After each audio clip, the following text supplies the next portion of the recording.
Okay, we'll get started. Good afternoon, everyone, or good morning to some of you joining us from the West Coast or elsewhere. My name is Sang Kim. I'm the Director of Public Affairs at KEI. And today we're very excited to have Dr. CedarBough Saeji to talk to us about the political mobilization and activism in K-pop community. You should have received her bio, but she is a visiting assistant professor in East Asian language and culture at the Indiana University, Bloomington. Previously, she held position at the University of British Columbia, Korea University, and Hankuk University of Foreign Studies. And she has written extensively on Korean culture, including K-pop, so she definitely is the best person to talk about on this topic. So thank you so much for joining us, Dr. Saeji. Thank you for having me. I'm really excited to be here. Yes, and this is a topic that we haven't covered much in our program, so I'm really excited to really talk about this because it has been trending. It's been on the headlines for a while. So I know our audience member, their wide range of knowledge and interest on K-pop and also the fandom. So I do want to get started with basics and also kind of clarifying some information. So Dr. Saeji, could you talk to us about the demographics of K-pop fans? Who are they, especially in the United States? Well, it's funny you ask, because right now there's a worldwide BTS fan census that's going on. Some researchers who cover fandom are doing that. Of course, that only covers fans of BTS, but it will give us more definitive data. So right now, the kind of data that we have is what we can see in online K-pop spaces and what we see in offline spaces at places like concerts. And so although some artists have more male fans or more older fans, in general, American K-pop fans are fairly young, usually in their 20s, usually female, and there are a large number of fans who are African American, Latinx, and many identify as LGBTQ. Right. So, and also, a lot of the fans that we're talking about, they're based in the United States, right? So I know has been some comments on Twitter on, it was this foreign intrusion, or was this like a propaganda? But that's definitely not the case. So I just wanted to clear that out from the beginning. As you mentioned, we'll find out more information about how many are actually in the United States. But how are the K-pop fans in the United States different than, let's say, the fans in Korea? Well, in Korea, the fans of a new group are usually fairly young, usually about 5 years younger than the performers that are debuting. And that makes them quite young compared to American fans. So American fans are actually older than a lot of K-pop fans. However, in Korea, there are also older fans who've been following a group or an artist since their debut, even if that was 15 years ago. And that's less common with older American fans or older foreign fans, because most of them discovered K-pop relatively recently. So American fans, we can really see that they're attracted to something that's new and something that's different, a new culture, new language, new types of performance. And that tends to mean that they're fairly open-minded and cosmopolitan. However, Korean fans can be more insular in their outlook and less socially liberal than Western fans. Right. And of course, we're talking about this, and we've been seeing a lot of this on headline because of their recent involvement with the political activism. The K-pop fans, especially the BTS and also the Blackpink fans, I believe, they have flooded, the social media with hashtags, with supporting the Black Lives Matter movement, also posting a lot of their fan videos and photos. So for people who haven't been following K-pop, this is a surprise to them. But for a lot of us who have been watching K-pop fans and how the fandoms work, it wasn't a surprise, right? So why wasn't this a surprise to you, and what are some of the characteristics that enable them to have this massive mobilization? K-pop fans are just like you. They have multiple interests. They might like cooking or computer games in addition to K-pop. So just because one of their interests is tied to Korea doesn't mean that the rest of their interests are. So not all of the American fans are political either, but some of them, while they're spending kind of a lot of time online in this pandemic moment, they are also carrying out activism on causes they're concerned with. And that might mean hashtag activism or signing up for tickets to a rally in Tulsa. But, there are also K-pop fans who are extremely concerned with other social and political issues. So when people are actually surprised that K-pop fans could also have activist causes that they feel strongly about, it actually betrays their assumption that K-pop fans are just squealing teenagers without a thought in their heads. And that's really unfair because, fandom of even just one K-pop group becomes sort of like a gateway to this deep exploration of cultural difference. And that could be really tremendously enriching and educational. And I'm not saying that there isn't some squealing too, but it's all in good fun. Right. So we're seeing more on the political activism, but K-pop fans are known to have, like you mentioned, be more involved in social activism in other areas, right? So could you give us a little bit, some examples of the previous social activism that K-pop fans have done, not only in the United States, but also elsewhere around the world? Well, even 15, 20 years ago in Korea, we could see groups of K-pop fans coming together and donating their money to buy rice for a facility for, the elderly, or a facility for, some group that's disadvantaged in society, like an orphanage. And so this is something that's been happening in K-pop for a really long time.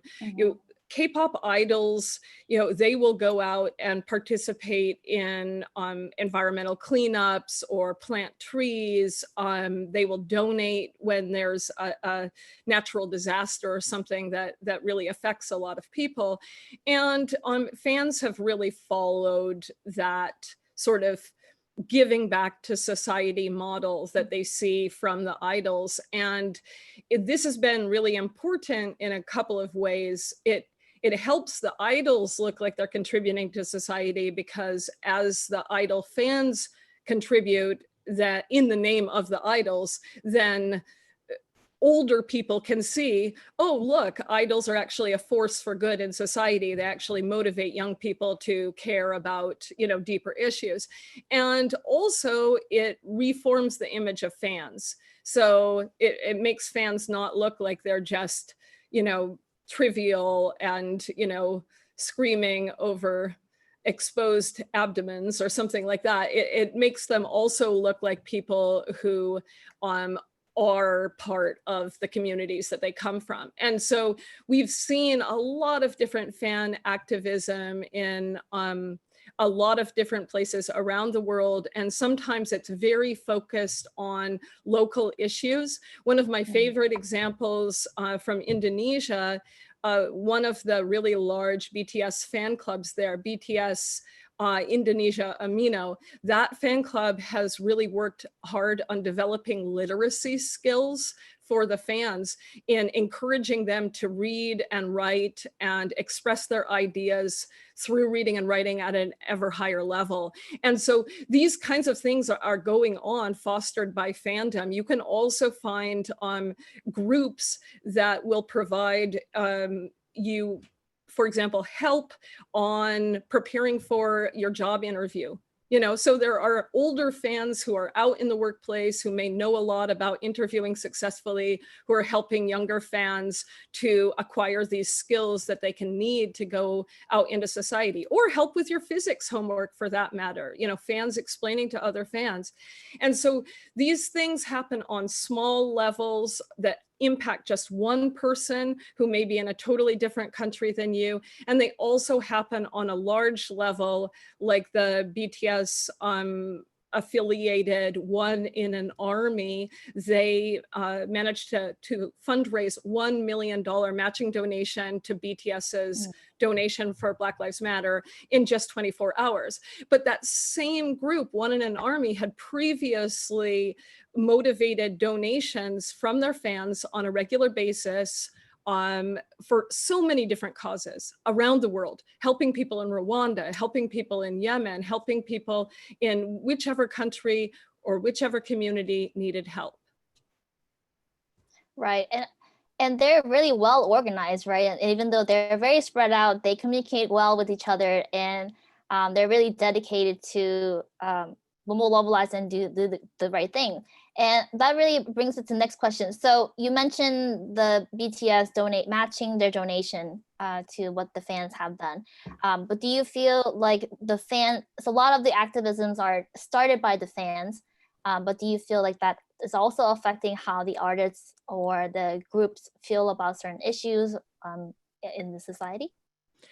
Well, definitely the fans in foreign countries will pressure K-pop idols to care about the issues in their countries. You know, we support you, we're there for you when you need it, now we need it in our country. And we've seen this in a more and less organized way. So I can remember, it had to have been more than 10 years ago now, Block B was in Thailand and they got really criticized for not being aware of a natural disaster that had really impacted a lot of their fans. And so this sort of thing has always existed. Fans have said, we support you, we care about your issues, you need to care about our issues in our country. And so when Black Lives Matter reignited over the George Floyd murder, then a lot of fans reached out to the K-pop stars. A lot of American fans reached out and said, you need to make a statement. You need to care about what's going on. So it definitely is a two-way conversation between the fans and the idols. And it can be very difficult for the idols to figure out how to thread a very gentle and appropriate path, because there are a lot of, you know, geopolitical issues at play, and the idols aren't, you know, reporters or university professors who are constantly aware of a variety of issues. They're actually very concentrated on their career. And so it can be quite difficult for them to just step into a moment, an activist moment, and make an informed statement or contribution. Right, I think that's a really great point. And especially with the K-pop industry getting a lot of international attention, not only the artists themselves, but the companies, they have to be aware of what's going on around the world, and also be aware of, you know, the things that they're using, or the things that they're promoting. So I think that also puts the pressure on them to really study and research, and so that, you know, there are a lot of people watching them. So I think that's a really good point. Back on the political landscape a little bit. So we talked about their activism on the political arena, and I'm sure a lot of people are wondering about this too. But do you see how this could impact the upcoming presidential election in the United States? And do you potentially see any of the candidates maybe trying to utilize the K-pop fans? Okay. Well, I mean, I think it's really important for people to feel empowered and feel like they can make a difference. And so these recent activities have empowered a lot of fans. They've taught the fans that they can make a difference when they act together. And so that's great. You know, they can work to make their artists get #1 on iTunes or get requested for a radio show.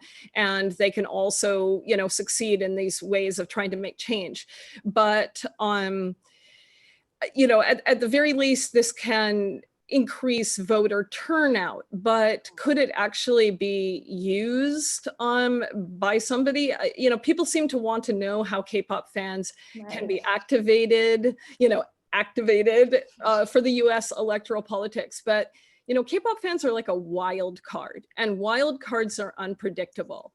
So if anyone wants to work with K-pop fans, instead of reaching out to fans first, they should probably get to know the music and the idols, because respecting the music is really essential to avoiding the sort of astounded and somewhat patronizing coverage of K-pop that we've seen in the past 2 weeks.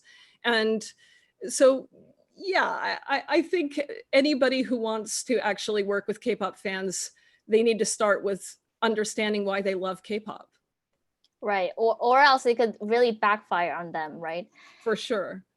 Um, and I wanted to talk a little bit about your teaching career. I know you teach Korean culture to a lot of students, and I'm wondering if you're seeing any trends among students who are really interested in Korea. And I'm sure they have different gateway into how they got into Korea, but how got interested in Korean issues. But I'm just wondering if you've seen any trends recently among students.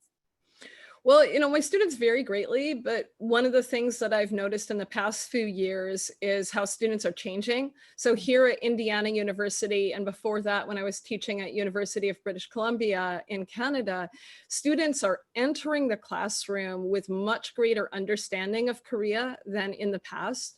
A lot of our students actually have fairly extensive engagement with Korea before the class. There are even students who are doing foreign exchange in high school in Korea, and students who are self-studying Korean language before entering university to such a degree that they're able to skip the first 1 or 2 years of language classes. Oh, wow. So I think I'm so lucky I get to teach on this topic where students have so much enthusiasm.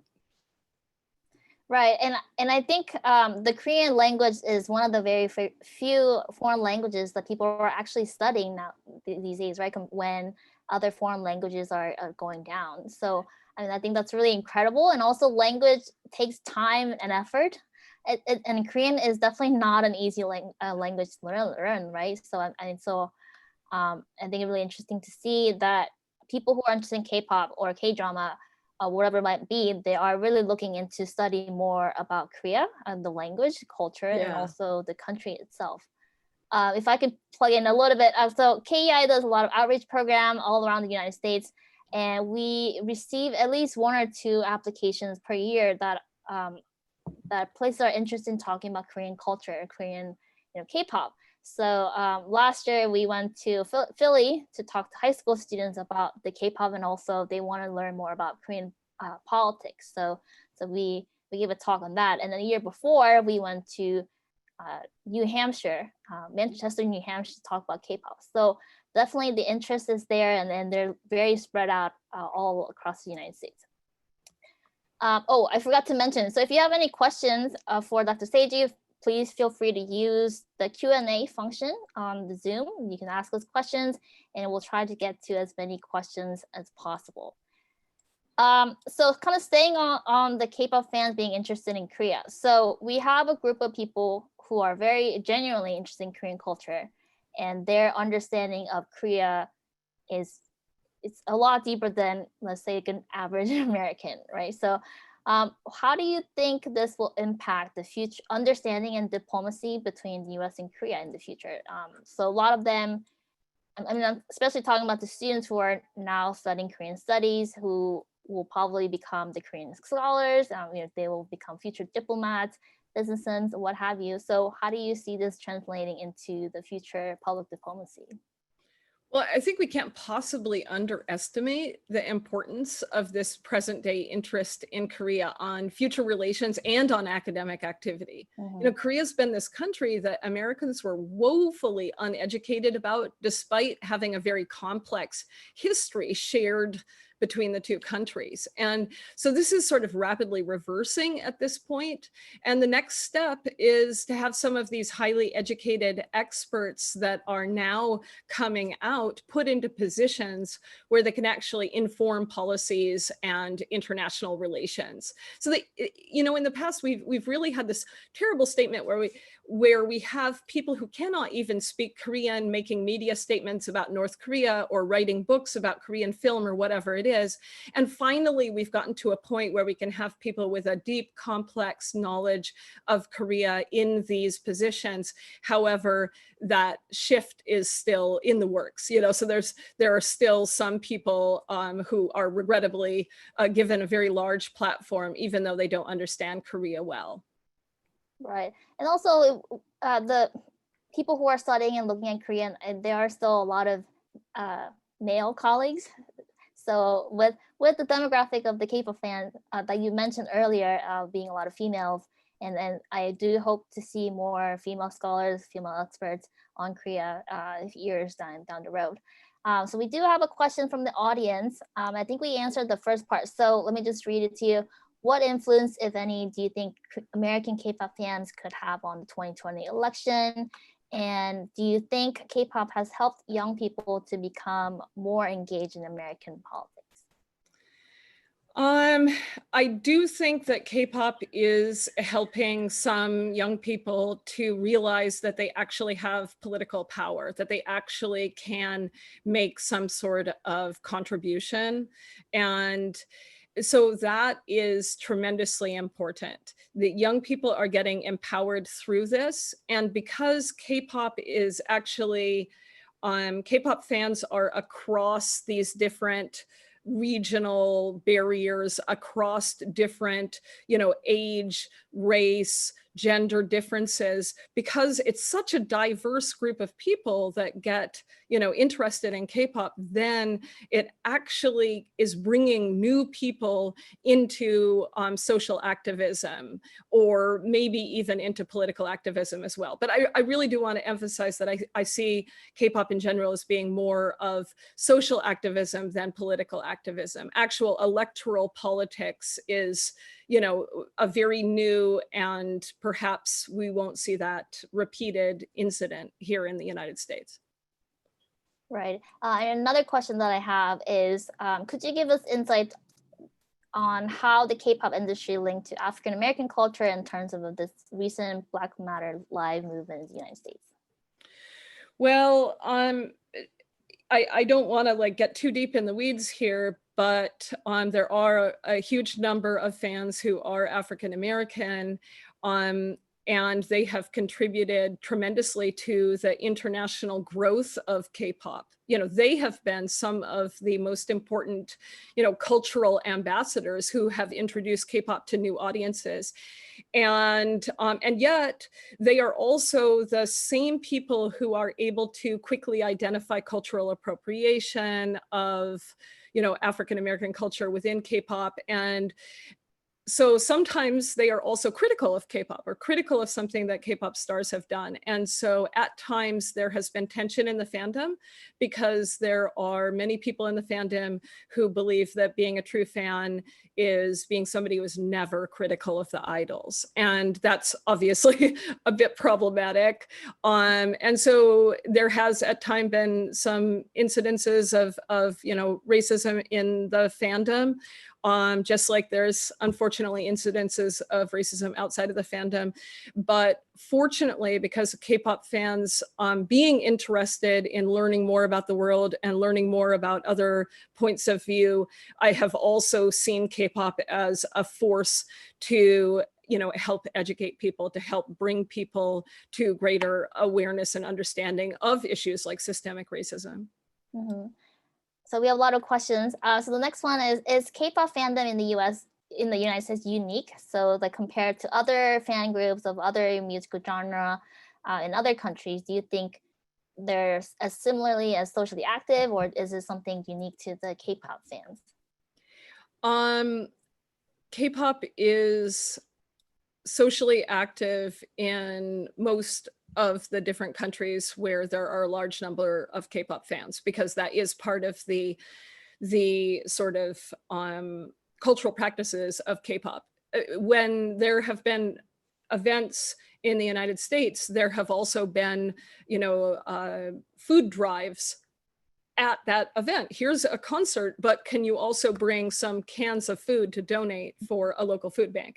So this is part of the ethics of K-pop. And we have seen this in other countries as well. We have seen people who are producing a tremendous benefit for their local communities, originally coming together through K-pop and then figuring out how to give back, and giving back as a group of K-pop fans. Mm-hmm. So another question that we have, and it's very timely with everything going on. So the person asked, I was wondering if you see any international fans having a positive impact on society in South Korea in terms of social activism, such as women's rights, which is an issue at the moment. I do see international fans having a lot of opinions, but I do think that it is something for Korean fans within Korea to address Korean local political and social issues. And I do think that there's always danger across cultures in seeing things to simply not understanding the complex history of why Korea may be the kind of society it is. And I think that there's a way for international fans to support Korean fans who spearhead various projects, whether they are, social or more political within Korea. But I think that international fans should not be the drivers of that. They should be allies and supporters only. Right. And another very interesting question. So do you think the fans see themselves as co-manager or co-agents of the groups, meaning trying to support or defend their groups on behalf of them against the companies? So this person gave an example. Recently, global fandom of Blackpink and GOT7 organized protests and sent screenshot to the companies demanding more attention, budget, and promotion, and so on. So do you see the impact of the fans for the artists to have better treatment and better management from the company? Definitely, this is one of the reasons why K-pop fans are so empowered. This is one of the reasons why K-pop fans feel like they can have a voice on other issues, is because they've practiced having a voice on issues related to their own idols, whether it's getting them another comeback or whether it's getting them a better schedule where they're not too exhausted, because we have seen overwork even causing physical injury with fans before, with idols before. And then also we see a lot of fans who take action, for example, trying to reinstate Wonho back into Monsta X. Although that didn't happen, he was able to be signed as a solo artist. That would never have happened without fan support, because the K-pop industry only saw him as a viable soloist because they saw the depth of support that he had. And so fans demonstrating that depth of support is actually the reason that outcome came to be. Right, and the fans are definitely playing a bigger role, I feel like, and they're evolving their involvement with how the artists, not only perform, but how they are managed, right? I think we have time for one more question. And this question says, as someone who doesn't know a lot about messaging and lyrics of K-pop music, what are some of the political themes and messages in K-pop, and how are these, and if what are the issues and themes that are prevailing in K-pop?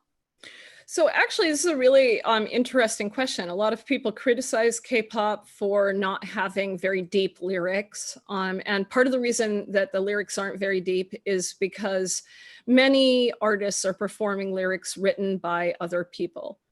But the thing is it does not matter if the lyrics are not that deep, if the artists are going on some VLive or some Weverse or some other platform and speaking to the fans on deeper issues, speaking to the fans about body positivity and self-love and mental health and all of these different kinds of things. So you can have a song and maybe it's a sort of run-of-the-mill love song,